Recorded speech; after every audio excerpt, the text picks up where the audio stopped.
Ever find yourself a little, turn around in a new city, maybe looking for somewhere famous like the Charles River or Brooklyn Bridge? Uh, you just blurt out the name. I know. It feels like it should work right. Does it? I mean, it's direct. It's clear. But here's the surprising thing about English, something a lot of learners bump into. To a native speaker, that can actually come across as, well, pretty abrupt, maybe even a little rude. Yeah, it's a really common mistake, but luckily it's one we can easily fix. Welcome to Daily English Practice. Listen and speak. Today we're doing a deep dive into one of those practical skills I think absolutely essential for anyone navigating an English-speaking environment, asking for and giving directions. Think of this session as like your shortcut to navigating with confidence. We've packed it with phrases and insights that help you feel right at home, pretty much anywhere you go. That's spot on. Our mission today really is to equip you with those essential English phrases, not just for asking, but for giving directions to, and doing it with confidence and politeness. We want to make sure you understand not just what to say, but maybe more importantly, why certain ways of asking are better.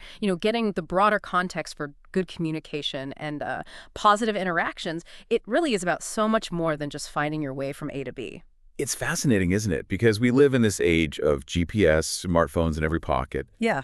You might think asking for directions is kind of a dying art, but I'd argue it's actually more vital than ever. It's a real-life skill, isn't it? It opens up chances for genuine human connection, friendly little chats, even, cultural exchanges. I mean, what really stands out to you about why this seemingly simple thing, asking someone for help finding a place, is still so important? Oh, it's absolutely crucial. Think about it.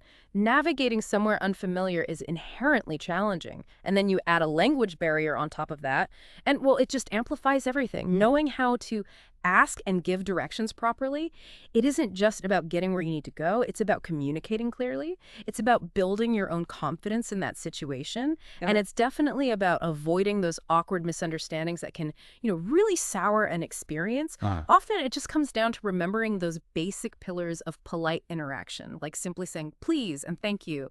It's fundamentally an act of respect, showing you value the other person's time and their willingness to help. Okay, let's circle back to that first point you made, the controversial one, just blurting out Charles River when you're lost. Why does that specific way of asking, or any kind of blunt question like that, feel so cough to a native English speaker? What's the cultural thing happening there? Yeah. Well, it's actually quite simple, but it's deeply rooted in social norms. It just lacks nuance. It can easily come off as demanding or just abrupt. Imagine someone walking up to you and just saying coffee, no greeting, no please. Yeah, I'd be a bit taken aback. Like, excuse me. Exactly. You probably feel a bit annoyed, right? So just blurting out Charles River kind of implies a certain laziness, as if you expect the other person to read your mind, or maybe that their time isn't valuable enough for you to form a proper question. It suggests you haven't put in that little bit of effort to be polite. So even something seemingly okay like, where's a bus station, can sometimes be perceived as too direct, almost like a command rather than a polite request for help. Okay, I see. So if we can't just blurt out the name, how do we fix this? What's the polite, kind of universally accepted way to get someone's attention respectfully and then ask for help? I'm picturing being on a busy street, maybe someone's rushing, you don't want to be annoying. That's a great scenario to think about. First thing, always start with a polite opener. It's like your social handshake before you ask for anything. Simple phrases like, excuse me, or pardon me, work perfectly. Or even, sorry to bother you, but that acknowledges you might be interrupting. And if someone clearly looks busy, maybe on their phone or talking, adding sorry to interrupt is even better. It's all about acknowledging their space and their time before you make your request. This is really important in many English-speaking cultures where, politeness and a bit of indirectness are valued. Yes, the social handshake, I like that. So you've got their attention, they've paused, they're looking at you.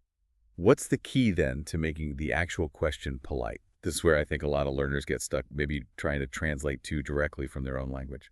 This is where modal verbs are your absolute best friends. Words like can, could, would, even may, although that's quite formal, they magically transform what could sound like a direct command into a polite inquiry. So instead of saying tell me how to get to the station, which sounds demanding. Yeah, a bit bossy. Right. You'd say, can you please tell me how to get to place? Or even a touch more polite, could you please tell me the way to place? Using could generally signals a bit more formality and politeness than can. Why? Because it sort of suggests a hypothetical situation, making the request feel less demanding. It softens the whole thing significantly.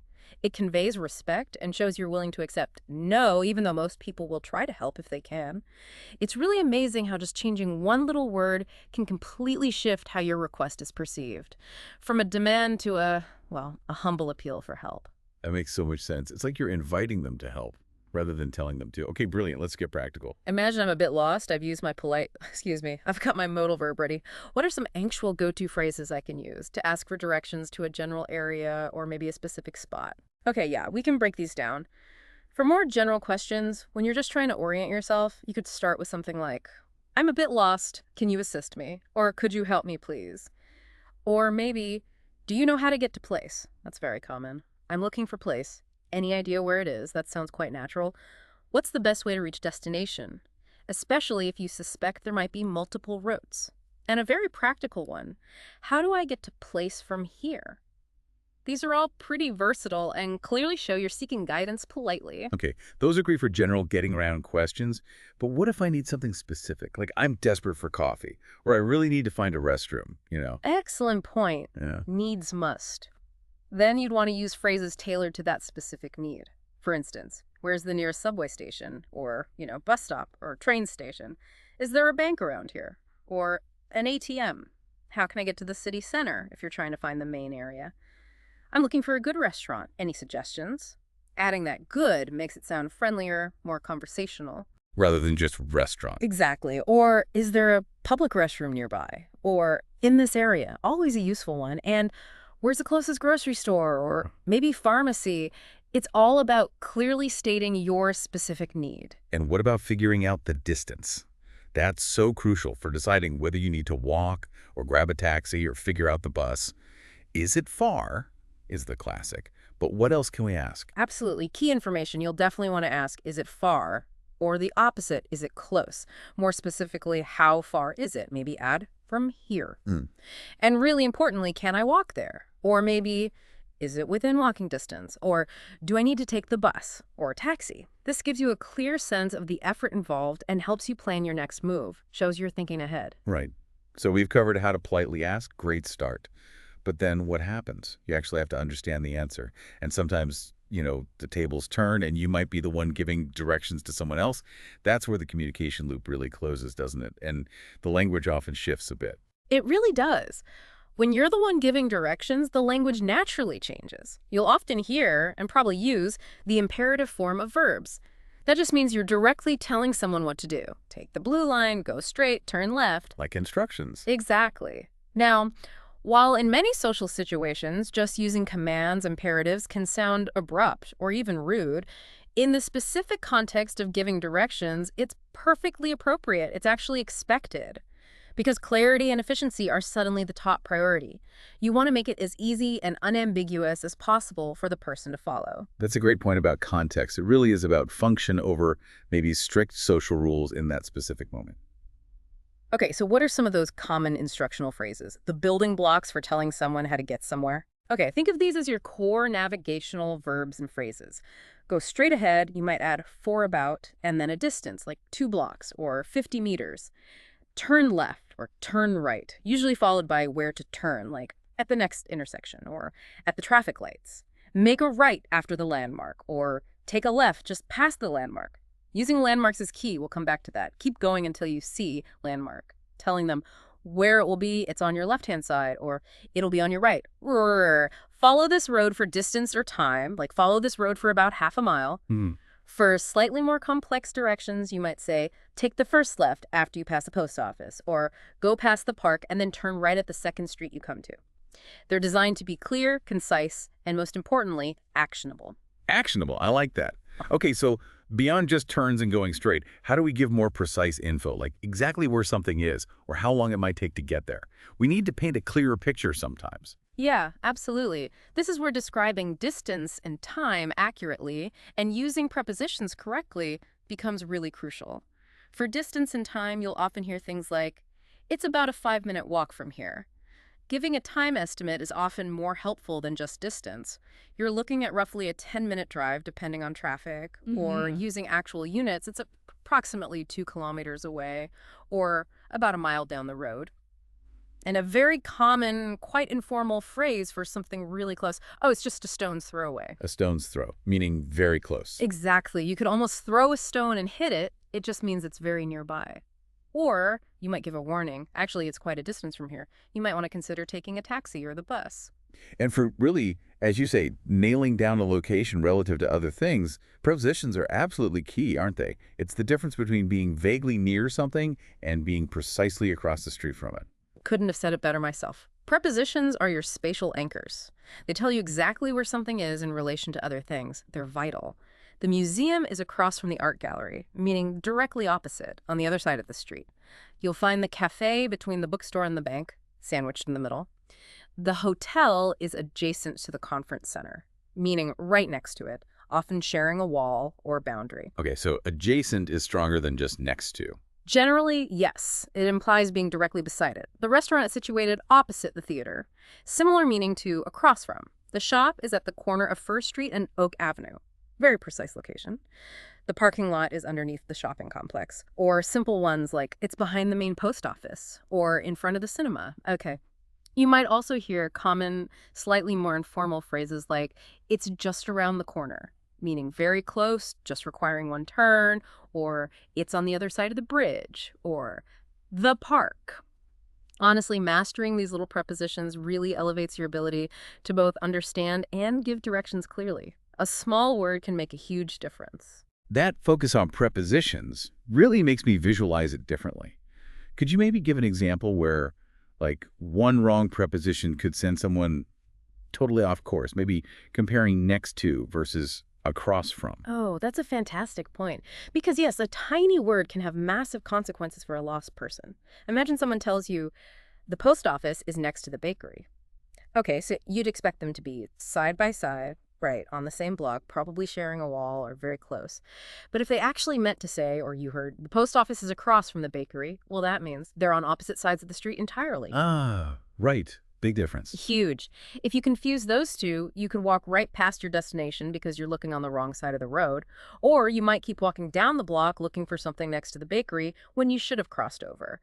It really highlights why listening carefully to those little prepositions in, on, at, across from, next to, between is so, so vital. That makes perfect sense. A potential disaster averted by a preposition. Okay, let's talk landmarks. They're like visual breadcrumbs, aren't they? They make directions so much easier to follow, especially when you're somewhere new. What kind of landmarks should we listen for, or maybe use ourselves if we're giving directions? Landmarks are absolutely your visual anchors. People giving directions will often use distinct buildings or maybe prominent natural features, things that are just hard to miss. For example, you might hear, you'll see a big red brick building on the corner. It's right next to that. The color and material make it distinct. Look for the tall glass skyscraper. You really can't miss it. Height and material again. It's opposite the old church with the green dome. Unique features are great. Or, maybe something more specific, there's a statue of a horse right in front of the building. Using these helps the person visually confirm they're on the right track. It gives them a tangible reference point, like a mini checkpoint during their journey. I remember once trying to give directions using just the tall building. Turned out there were 3 tall buildings. You need something truly distinctive. Ugh, the generic tall building trap. Yeah. Yes, been there. Okay, so when you're in a new city, especially a big one, public transport is often your best friend, right? For getting around efficiently. What are some essential phrases you absolutely need for navigating trains, buses, or subways? Oh, these are vital for any kind of urban exploration, definitely. You'll want to be able to ask things like, which bus goes to destination? Or does this bus go to? Where can I buy a metro ticket? Or a bus pass? Or how much is the fare at the station? Is this the right platform for trains going to place? And crucially, to make sure you don't overshoot your stop, can you tell me which stop I should get off at for place? Or maybe ask the driver, could you let me know when we get to place? These are basically your lifelines for using public transit effectively, making sure you get on the right service, pay correctly, and get off at the right spot. Now, here's a really crucial point, I think. What if you didn't quite catch something the person said? Or you just want to be absolutely sure you understood the directions correctly? Please, whatever you do, don't just nod and smile and hope for the best. We've all done it, I know I have, but honestly, it's just a recipe for getting even more lost. You are so right. Never, ever feel embarrassed or afraid to ask for clarification. It is far, far better to ask again than to end up miles off course feeling frustrated. Some crucial phrases here include, could you please repeat that? Simple, direct, polite. Or to check your understanding, let me make sure I understood correctly, followed by repeating back what you thought you heard. Hmm. So you're saying I should repeat directions. Oh, just to confirm, I take a left after the landmark, is that right? Using tag questions helps here. You could also ask for more help. Are there any specific landmarks I should look out for? And very importantly, especially if the person is speaking quickly or has a strong accent, could you speak a little more slowly, please? Or even, sorry, would you mind writing down the address for me? Or the street name? It makes you wonder, doesn't it, why we sometimes feel awkward asking for clarity. It's actually the smartest thing to do. It shows you're a good communicator because you want to ensure understanding. That's such a powerful reframe. It's about effective communication, not admitting weakness. Okay, so pulling this all together, what does this mean for our listeners? Beyond just memorizing phrases, what are some overall tips for making these interactions, asking for, giving directions, go as smoothly as possible? Okay, let's break it down. For the person who is asking for directions, always start with that polite greeting we talked about. Excuse me, pardon me. Try to speak slowly and clearly, even if you feel a bit nervous. Use simpler words if you need to. And as we just stressed, don't be afraid to ask for clarification. Repeat things back. And please, always thank the person for their help. Even if they couldn't actually help you find the way, thank them for their time. And yeah, that tip about repeating the directions back is golden. It confirms you understood, and it helps lock the information in your own memory. Active listening pays off. Definitely. And what about for the person giving directions?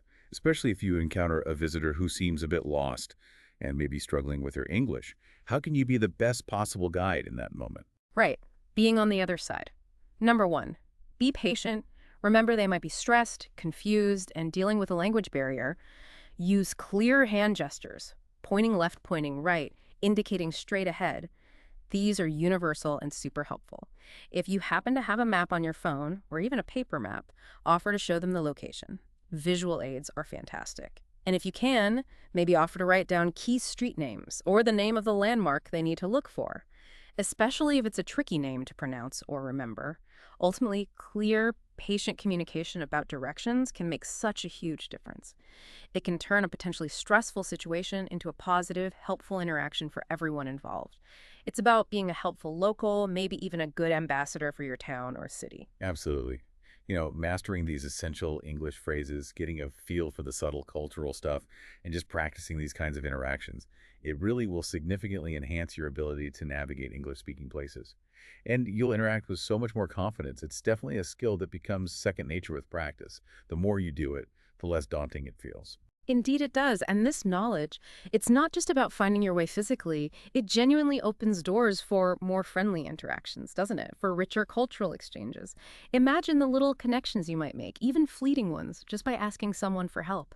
It makes your whole experience in any English-speaking place feel so much more rewarding and, well, authentic. So true.